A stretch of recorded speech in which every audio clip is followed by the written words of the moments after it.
近期中国疾控中。那么人偏肺病毒呢，它并不是一种新的一种病毒，其实已经至少伴随人类几十年的一个时间。那么由于检测手段的这个发展，那么近年来呢，关于人偏肺病毒的报道呢渐多。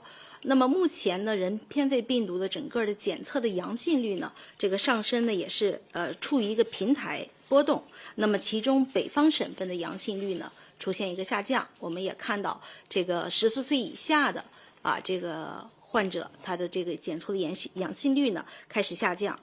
那么您刚才提到的人偏肺病毒、呼吸道合胞病毒都是引起冬季这个呼吸道传染病的常见病原体。那么感染以后的症状呢，主要是体现在那个出现发热、咳嗽、流涕这个鼻塞等这样的一些呼吸道的症状。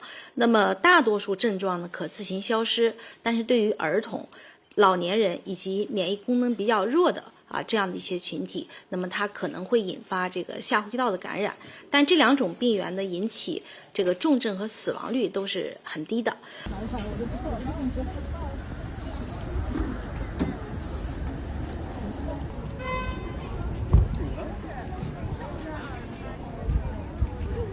HMPV is short for human metapneumovirus. It's a very common virus that we've known about since 2001 and probably has been around since the 1950s. It's a very common virus that we see every year. Most children by the age of 5 have already had the disease. It's a virus that will produce symptoms like watery eyes, cough, sneezing, chest congestion.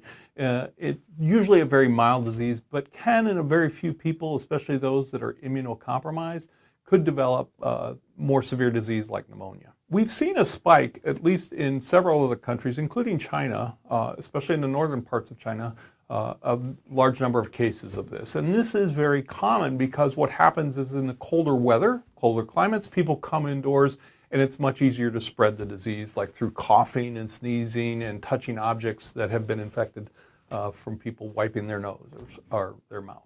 Well, what we want to know about it is that, this has been around since the early 2000s, or at least we've known about it, right? And it probably existed in the 1950s as well through this time. What we do know is that it generally produces a mild disease and occurs at the same time like influenza virus, respiratory viruses like RSV as well. So it's very hard to distinguish between those three without actually having a medical test. And for the most part, it is mild in people. There is no real treatment. There is no vaccine for this other than supportive care. So anyone having difficulty breathing should definitely see their doctor.